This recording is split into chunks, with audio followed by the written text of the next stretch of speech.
Den blitt kanskje den flotteste bygningen i Somalilands hovedstad Hargeisa. Og på befaring statssekretær Espen Barth Eide i Utenriksdepartementet. Norge har betalt store deler av det flunkende nye piratfengslet. Der dømte sjørøvere skal holdes bak lås og slå i mange år.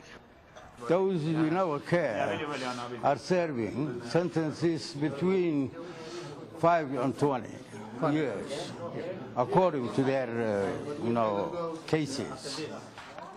Hverken statssekretæren eller vi får se eller snakke med de nærmere 80 sjørøverne som allerede er fengslet her. Og hvor lenge standarden med senger, madrasser og rent sengetøy opprettholdes, er vel et åpent spørsmål. Men at Somaliland faktisk fengsler sine pirater, mottas med stor takk.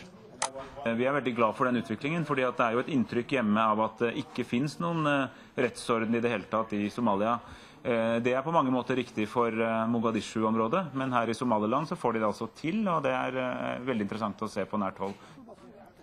Også i nabostaten Puntland skal det bygges et piratfengsel, med støtte fra Norge.